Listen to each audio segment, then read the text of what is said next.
दोनों विवाह करने लगती हैं कि तभी अचानक आसमान में काला बादल छा जाता है और अग्नि विकराल रूप से बढ़ने लगती है। हाँ हाँ, ये क्या, इतना अंधेरा क्यों हो गया? हाँ हाँ, कहीं कहीं ऐसा तो नहीं कि जो जो जो सब लोग कहते हैं वही सच हो रहा है? क्यों क्यों क्यों क्यों काव्या? नहीं, ये सच नहीं हो सकता। तुम जल्दी से मुझसे विवाह कर लो और सारी बातों को झूठा कर दो। हाँ, नहीं नहीं नहीं नहीं नहीं, मुझे नहीं करना विवाह। मैं अपने राज्य वापस जा रहा हूँ, मुझे नहीं करना। राजकुमार आयुष जाने लगता है। मुझे छोड़कर मत जाओ, मुझे सबकी बातों को झूठा करना है। मैंने तुमसे बहुत प्रेम किया है, आज हमारा विवाह है। आखिरी समय मुझे ऐसे मत छोड़कर जाओ। तभी राजकुमार आयुष उसे चलती हुई आग में धक्का दे देता है। ये कहानी है रोहतक नाम के एक विशाल राज्य की, जहाँ बाहर खुशहाली दिखाई देती थी लेकिन भीतर गहरी रहस्य छिपी थी। उस राज्य के राजा और रानी की 2 बेटियां थीं, बड़ी राजकुमारी अहिल्या और छोटी काव्या। जन्म के समय ही एक अजीब भविष्यवाणी हुई थी। बड़ी राजकुमारी राज्य बचाएगी और दूसरी राज्य को तोड़ देगी, जिस वजह से राजा वरुण देव और रानी इंदुमती गहरी चिंता में डूबे हुए थे। महाराज, मुझे समझ नहीं आ रहा, हमारी दोनों मासूम बच्चियां इतनी छोटी हैं और इतनी खतरनाक भविष्यवाणी उनके जीवन से जुड़ गई है।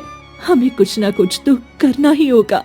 हाँ, हम ये बात किसी को नहीं बताएंगे और छोटी बेटी को हमेशा राजमहल से दूर एक काल कोठरी में रखेंगे ताकि भविष्यवाणी सच ना हो सके।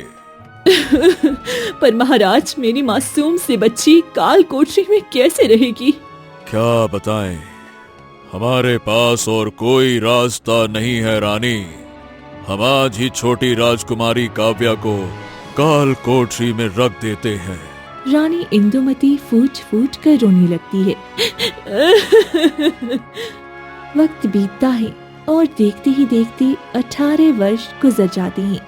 अरे, तुमने सुना, महाराज की एक बेटी काल कोठरी में है और दूसरी राजमहल का सुख भोग रही है। सच में? ये तो बहुत दुखद बात है। भला महाराज अपनी दोनों बेटियों के साथ ऐसा भेदभाव कैसे कर सकते हैं? मुझे तो लगता है महाराज कुछ छुपा रहे हैं। ये बात राजकुमारी अहिल्या सुन लेती है। ये कैसे हो सकता है? मेरी एक बहन काल कोठरी में है और मुझे आज तक पता ही नहीं चला। मुझे पिताजी से ये बात पूछनी होगी। राजकुमारी अहिल्या घबराई हुई राजा के पास जाती है। पिताजी, दासियां कह रही हैं कि हमारी एक बहन काल कोठरी में है। ये कैसे हो सकता है? आपने उसे वहां क्यों बंद किया है? बेटी, बात अब क्या कहें, ये बात हम तुम्हें बता नहीं सकते। बस यूं समझ लो कि उसकी पूरी जिंदगी काल कोठरी में ही बीतेगी। फिर राजा वहां से चले जाती हैं। जरूर मेरी बहन ने कुछ ऐसा किया होगा जो उसे नहीं करना चाहिए था। शायद इसी कारण पिताजी उसे पूरी जिंदगी काल कोठरी में रखना चाहते हैं। अहिल्या वहां से चली जाती है। वही काल कोठरी में बंद काव्या का दर्द और गहरा हो जाता है। हे भगवान, मैंने क्या किया है? मैंने तो किसी का कुछ बिगाड़ा भी नहीं। फिर पिताजी ने मुझे इन काल कोठरी में क्यों बंद करके रखा है? बाहर निकालो, मुझे यहाँ नहीं रहना है। राजकुमारी काव्या, आप क्या कर रही हो? इससे आपको चोट लग सकती है। मुझे यहाँ से बाहर निकालो, मुझे यहाँ नहीं रहना है। महाराज का हुक्म है कि आपको काल कोठरी से बाहर नहीं निकाला जाए। हम चाहकर भी आपकी मदद नहीं कर सकते। पिताजी मेरे साथ ऐसा क्यों कर रहे हैं? मैं 18 वर्ष से सूरज तक नहीं देख पाई हूँ। मुझे बाहर जाना है। भगवान के लिए कोई तो मुझ पर रहम करो। काव्या फूट फूट कर रोने लगती है। दासियां चुपचाप वहां से चली जाती हैं। फिर एक रात राजकुमारी अहिल्या राजमहल की बगीचे में टहल रही होती है। तभी उसे रोने की आवाज सुनाई देती है। इतनी रात में ये रोने की आवाज कहाँ से आ रही है? मुझे जाकर देखना चाहिए। वो आवाज का पीछा करती है और महल की गेट पर आ जाती है। इस वक्त महल के बाहर से ये आवाज कैसे आ सकती है? मुझे बाहर नहीं जाना चाहिए। अगर पिताजी ने देख लिया तो बहुत नाराज होंगे। वो लौटने लगती है। अगर तुम्हें अपने बहन की सच्चाई जाननी है तो कल सुबह जंगल की काली गुफा में आना, वहां तुम्हें सब पता लग जाएगा। ये कैसी आवाज थी और मेरी बहन की ऐसी कौन सी सच्चाई है जो मुझे गुफा में पता चलेगी? मुझे कल ही जाना होगा। इसी उलझन में रात बीत जाती है। अगली सुबह होते ही अहिल्या किसी को बिना बताए राजमहल से चोरी छुपके निकल जाती है और जाते जाते काली गुफा के पास पहुंच जाती है। मुझे इसी गुफा में आने को कहा था, पर यहाँ कुछ दिखाई क्यों नहीं दे रहा? मुझे लगता है इसके अंदर जाना होगा, तभी मुझे सारी सच्चाई पता चलेगी। फिर अहिल्या गुफा के अंदर चली जाती है और वहां उसे एक संदूक मिलता है। अरे, इस संदूक में क्या हो सकता है?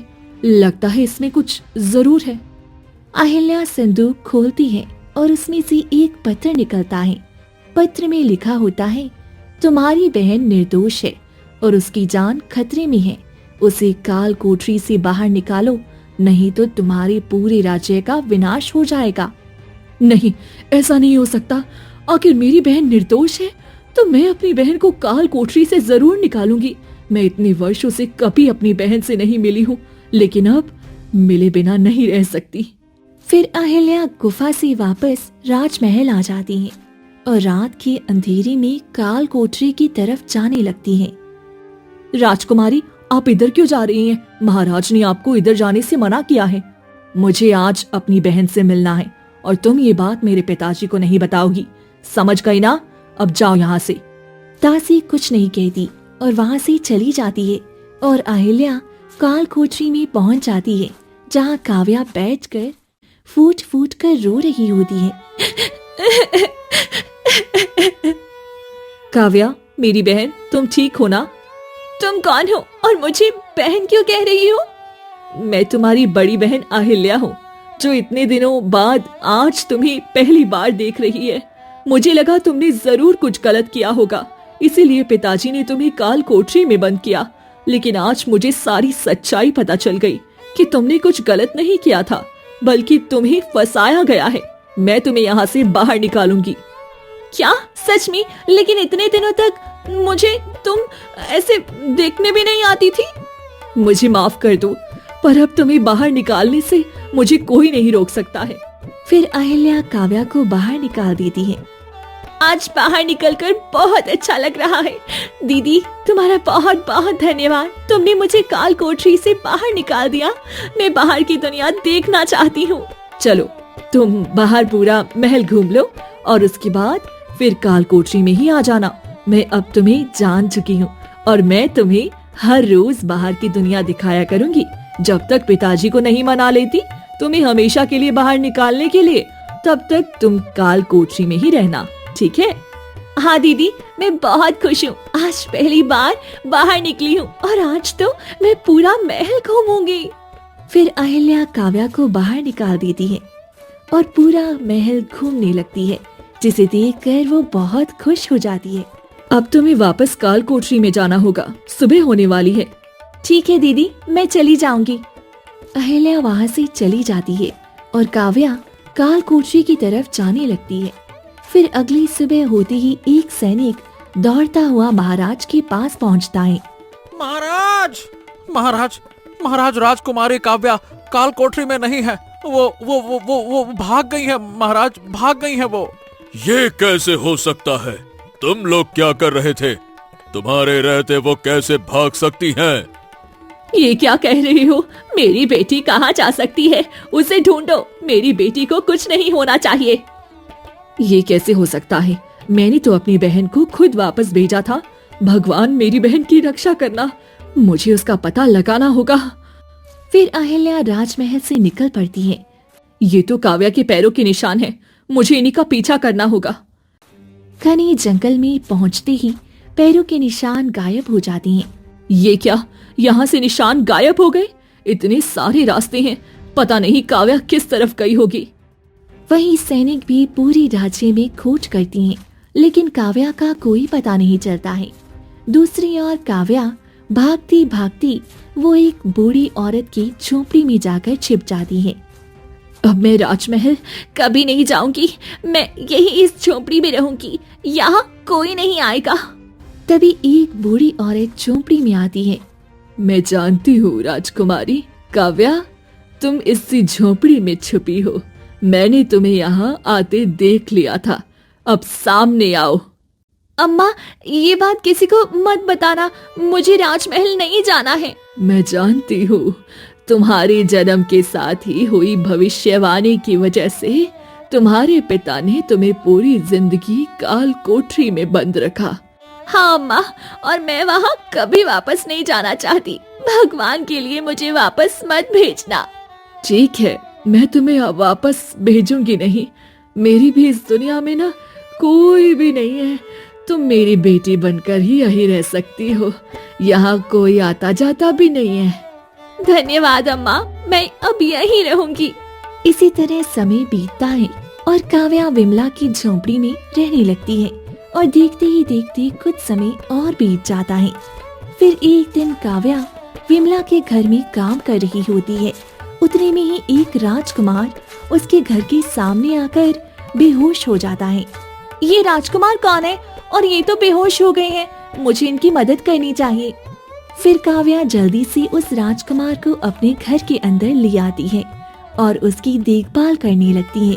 कुछ ही देर बाद राजकुमार को होश आता है।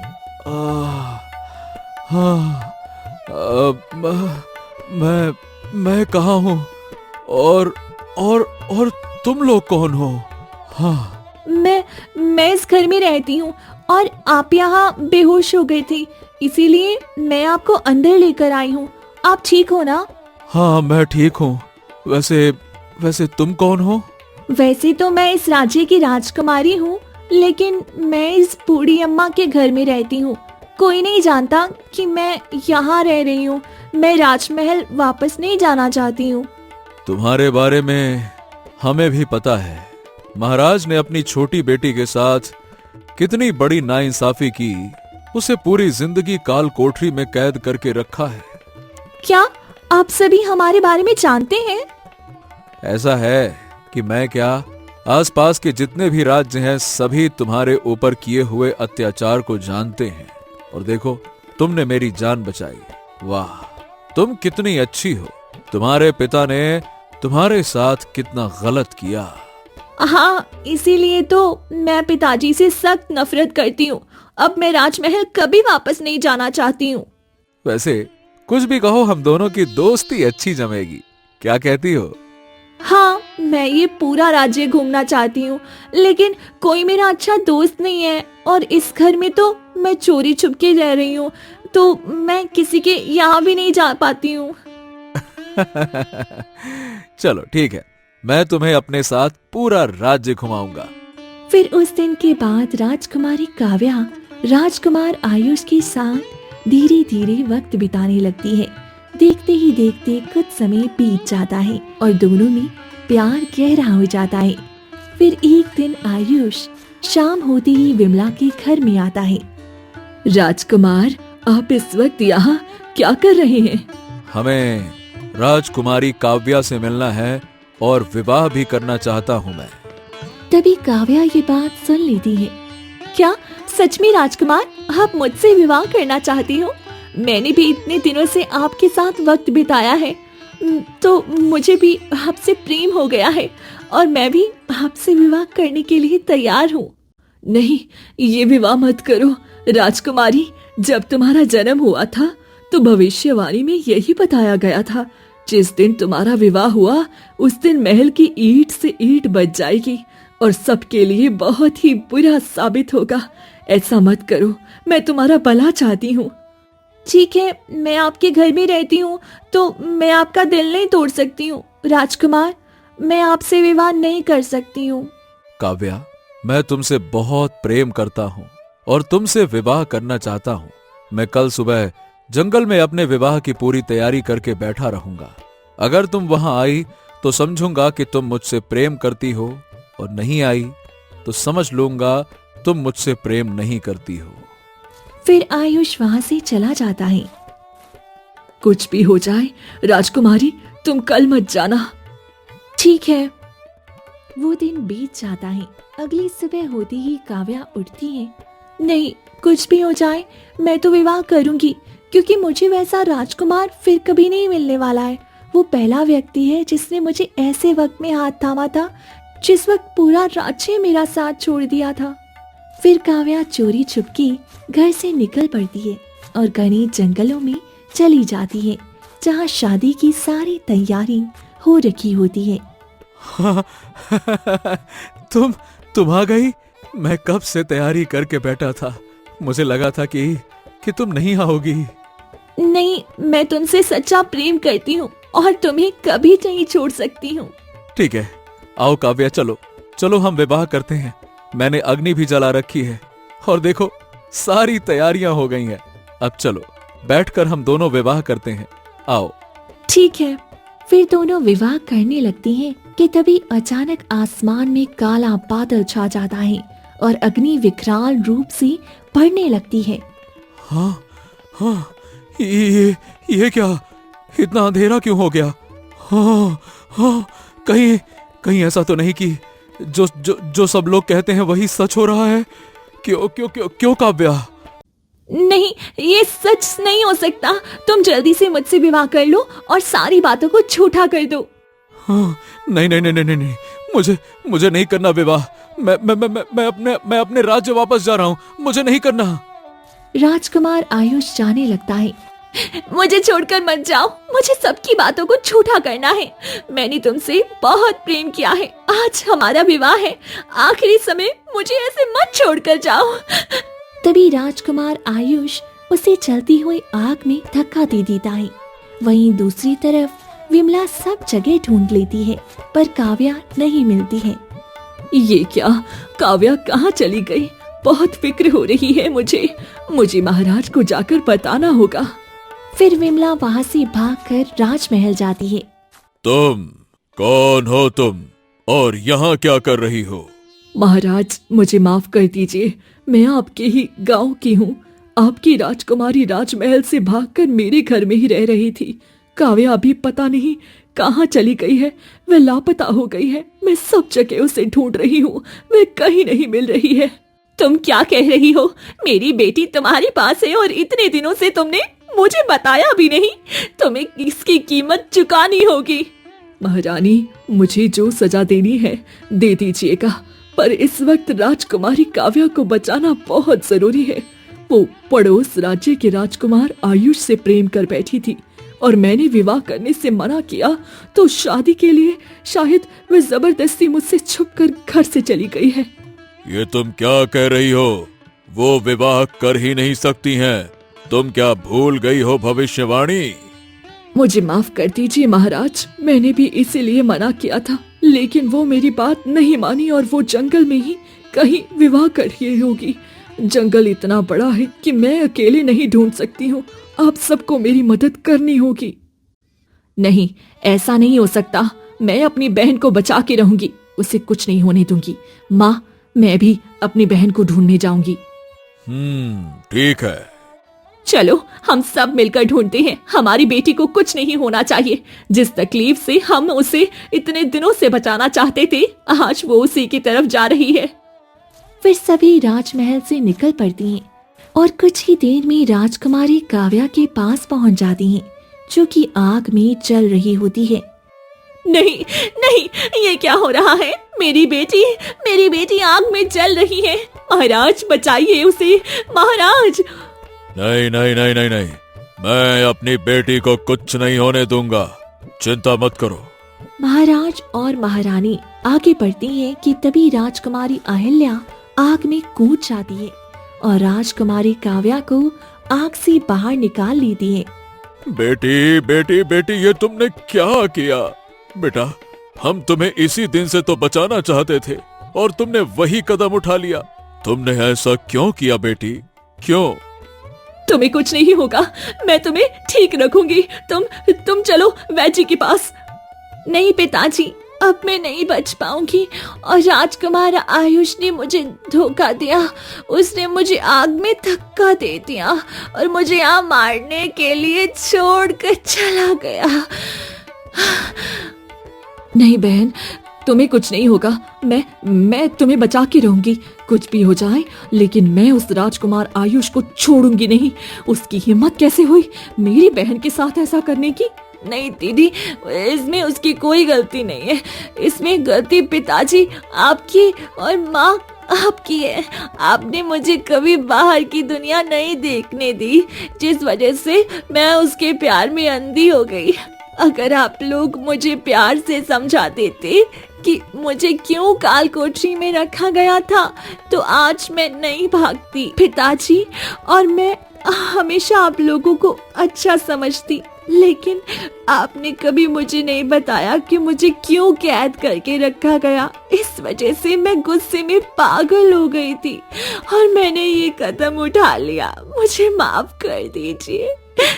इतना कहकर राजकुमारी काव्या अपनी आखिरी सांस लेती है। नहीं नहीं नहीं नहीं नहीं नहीं, नहीं बेटी, तुम्हें कुछ नहीं होगा। उठ जाओ बेटे, बेटे।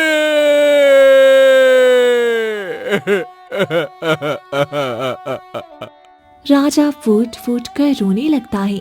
हम दोनों की गलती की वजह से हुआ है। अगर हमने तुम्हें समझाया होता तो आज तुम हमारे साथ होते। आयुष, वो मेरे सबसे बड़े दुश्मन राज्य का राजकुमार है। हमारी बेटी को उसने मारा है, इसकी कीमत तो उसे चुकानी होगी। सैनिकों, पड़ोसी राज्य के राजा सूर्यभान और उसके बेटे आयुष दोनों को हमारे राज्य में लेकर आओ, और अगर उन्होंने आने से इनकार किया तो पूरे राज्य को मिट्टी में मिला देना। फिर सैनिक जाते हैं। राजा वरुण देव रोती हुई काव्या का अंतिम संस्कार करते हैं और राजमहल लौट आते हैं। कुछ ही देर में सैनिक राजकुमार आयुष और राजा सूर्यपान को पकड़कर ले आते हैं। ये क्या बदतमीजी है महाराज, आपने हम दोनों को यहाँ पकड़कर क्यों बुलवाया है? तुम्हारी हिम्मत कैसे हुई हमारी बेटी की जिंदगी से खेलने की? और तुम्हारे बेटे ने हमारी बेटी को जान से मारा है, तुम्हें इसकी कीमत चुकानी होगी। ये क्या कहा तुमने राजकुमार? तुमने राजकुमारी काव्या को जान से मार दिया, नालायक! तुमने मेरी इतने सालों की तपस्या को बर्बाद कर दिया, नालायक कहीं के! फिर राजा सूर्यपान आयुष को भरे दरबार में मारने लगता है। ये इस तरह से अपने बेटे को मार क्यों रहा है? जरूर इसने कुछ बड़ा खेल खेला है। सैनिकों, राजा सूर्यभान को पकड़ लो, रोको उसे। सैनिक राजा सूर्यपान को पकड़ लेते हैं। शांत शांत शांत। अब सच सच बताओ, तुमने क्या साजिश रची थी? आखिर तुम अपने बेटे को क्यों मार रहे हो? पूरी सच्चाई बता दो, वरना अभी इसी वक्त मौत की सजा दे दूंगा। बोलो। हाँ महाराज, हाँ। अब सच्चाई छुपाने से कोई फायदा नहीं है। बात यह है कि मैंने ये सब कुछ आपको बर्बाद करने के लिए सालों से षड्यंत्र रचा था और मेरे नालायक बेटे ने सब कुछ बर्बाद कर दिया। मैंने इसे समझाया था कि इस राज्य को खत्म करना है, लेकिन इस गधे ने रास्ता ही बंद कर दिया। ओह, तूने ऐसा षड्यंत्र रचा था? बता दे, क्या षड्यंत्र था वो, वरना अभी के अभी तेरे बेटे का सर धड़ से अलग कर दूंगा। बता। ये बात उस वक्त की है जब महाराज आपकी रानी गर्भवती थी और आपने मेरे राज्य को जंग में हराया था। मेरे सारे सैनिक मारे गए थे और सिर्फ मैं और मेरे कुछ सैनिक बचे थे। नहीं छोड़ूंगा, नहीं छोड़ूंगा उन लोगों को। उन लोगों ने मेरे साथ इतना बड़ा खेल खेला और मेरे राज्य को बर्बाद कर दिया। मैं भी उसके राज्य को बर्बाद करना चाहता हूँ, खत्म करना चाहता हूँ, खत्म, नेस्तो नाबूद। शांत हो जाइए महाराज, शांत शांत। अब इसका तो केवल एक ही उपाय है महाराज। आप उस राज्य को अपनी ताकत से तो नहीं हरा सकते, आपको अपनी बुद्धि का इस्तेमाल करना होगा। बुद्धि से बड़े बड़े राज्य मिट्टी में मिलाए जा सकते हैं। तो ये वरुण देव का राज्य कौन सी खेत की मूली है, समझ रहे ना आप महाराज? हमें तो ये बताओ कि हम उसे कैसे हरा सकते हैं, बस उपाय बताओ, उपाय। हाँ, तो महाराज बात ये है कि महारानी इंदुमती ने आज ही 2 जुड़वा बेटियों को जन्म दिया है। क्यों ना हम ऐसी भविष्यवाणी करवा दें कि राजा खुद ही अपनी एक बेटी को हमेशा के लिए काल कोठरी में कैद कर दे और उसी बेटी का इस्तेमाल करके हम पूरे के पूरे राज्य को गुलाम बना लेंगे। ये तुमने बहुत ही अच्छा गजब का तरीका निकाला है, लेकिन ये बताओ ये होगा कैसे? महाराज, मैं खुद इसका इंतजाम करूंगा। आज रात ही मैं उस राज्य में जाकर ऐसी भविष्यवाणी करूंगा कि राजा और पूरा राज्य थर्रा उठेगा। आप देखिए मैं क्या करता हूँ। हाँ, तो ठीक है, मुझे तुम पर पूरा भरोसा है। अगर तुमने ऐसा कर दिया तो राज्य बर्बाद होने के बाद जो भी धन संपत्ति मिलेगी उसका आधा तुम्हारा और आधा मेरा, क्योंकि मैं ये धन के लिए नहीं बल्कि बदले के लिए कर रहा हूँ, और बदले के लिए मैं कुछ भी कर सकता हूँ, कुछ भी। जाओ पुरोहित, जाओ। फिर पुरोहित वहां से निकल पड़ता है और कुछ ही देर में वो राजा वरुण देव की राज्य दरबार में पहुंच जाता है। आइए आइए आइए पुरोहित जी, आइए आइए, बताइए हमारे राज्य में कैसे आना हुआ? प्रणाम राजन, प्रणाम। राजन, मैंने सुना है कि आपकी 2 बेटियां पैदा हुई हैं। हाँ हाँ पुरोहित जी, आज हमारे घर 2 लक्ष्मी आई हैं। छोटी बेटी का नाम काव्या रखा है और बड़ी बेटी का नाम अहिल्या। आप दोनों का भविष्य देखकर बताइए ना। अनर्थ, घोर अनर्थ होने वाला है भविष्य में, वही देखकर मैं आपके पास आया हूँ महाराज। ये आप कैसी बातें कर रहे हैं पुरोहित जी? स्पष्ट रूप से बताइए, बात क्या है? तो बात ये है कि आपकी छोटी बेटी काव्या के भाग्य में विनाश लिखा है, विनाश।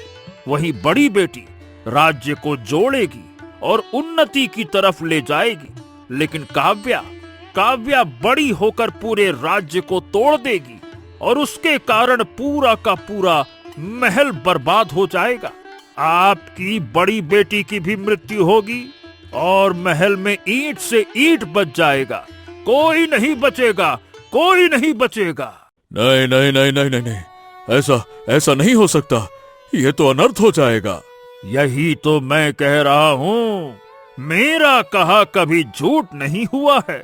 अगर आप इससे बचना चाहते हैं तो काव्या को पूरी जिंदगी काल कोठरी में कैद कर दीजिए ताकि वो सूरज की रोशनी भी ना देख सके। ठीक है पुरोहित जी, हम ऐसा ही करेंगे। हम अपनी बेटी को काल कोठरी में कैद कर देंगे, क्योंकि हम पूरे राज्य को खतरे में नहीं डाल सकते। और उसके बाद महाराज आपने अपने ही हाथों से अपनी बेटी को 18 साल तक काल कोठरी में कैद रखा। फिर एक रात मैंने आपकी बड़ी बेटी अहिल्या को बहकाकर गुफा तक बुलाया। वहां मैंने एक पत्र छोड़ा और उसी पत्र के जरिए उसे यकीन दिलाया कि काव्या को महल से निकालना होगा। अहिल्या ने काव्या को राजमहल से निकाला और वो एक बूढ़ी स्त्री के घर में रहने लगी, क्योंकि बूढ़ी औरत नेक दिल की है, वो मैं जानता था।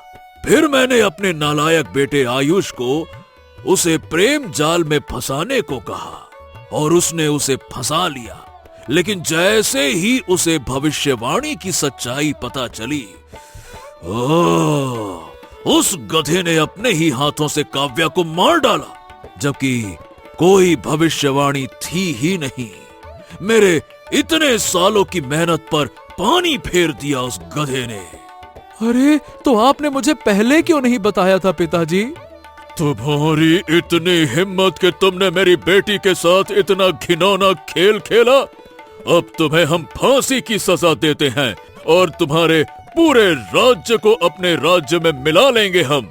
सैनिकों, इन दोनों को ले जाओ और फांसी की सजा दे दो। फिर सैनिक दोनों को ले जाते हैं। तभी राजा कुर्सी से नीचे बैठ जाती हैं और फूट फूट कर रोने लगती हैं।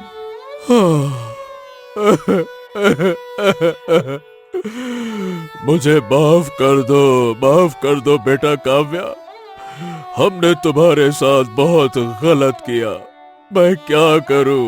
इन लोगों के षड्यंत्र के चक्कर में हमारी बेटी की बलि चढ़ गई। मैं अपने आप को कभी माफ नहीं कर पाऊंगा।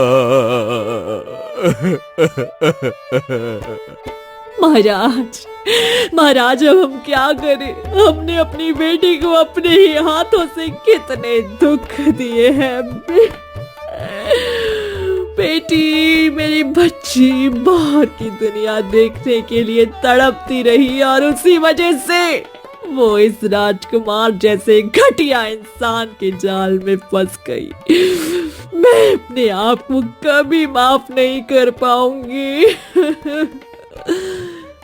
फिर रानी कमर से खंजर निकालती है और अपने सीने में उतार लेती है। ये तुमने क्या किया रानी? ये क्या किया? ये क्यों किया रानी? ये क्यों? नहीं नहीं नहीं। महाराज, मुझे माफ कर दीजिए। मैं अपनी बेटी का गम अब और बर्दाश्त नहीं कर सकती हूँ। मेरी ये जिंदगी मेरे ऊपर बोझ बन चुकी है। महाराज, मुझे माफ कर दीजिए। आप हमारी बेटी अहिल्या का अच्छे से ध्यान रखना। मैं अब नहीं जी पाऊंगी। माँ, तुम्हें क्या कर रही हो? माँ, उठ जाओ। इंदुमती वहीं अपनी आखिरी सांसें ले लेती है।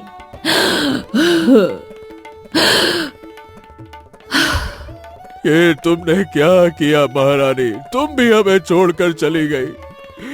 तुम दोनों की मौत का बोझ मैं अपनी पूरी जिंदगी कैसे उठाऊंगा? अब मैं भी नहीं जीना चाहता। नहीं नहीं नहीं पिताजी, आप ऐसा कदम मत उठाना। अगर आपने ऐसा किया तो मैं भी मर जाऊंगी। मैं भी नहीं जी सकती हूँ। तुम्हारी माँ की बातों पर भरोसा नहीं किया। उसने मुझे कई बार कहा था कि ये झूठ भी हो सकता है, लेकिन मैंने उस पर विश्वास नहीं किया और अपनी फूल सी बच्ची को इतना दुख दिया, इतना दुख। मैं खुद को कभी माफ नहीं कर पाऊंगा, कभी नहीं। राजा फूट फूट कर रोने लगता है। पूरे राज्य में जैसे ही राजकुमारी काव्या का सच सामने आता है, सभी फूट फूट कर रोने लगती हैं। सब उसकी याद में महल के मुख्य द्वार पर उसकी मूर्ति बनवाती हैं और काव्या को देवी की तरह पूजने लगती हैं।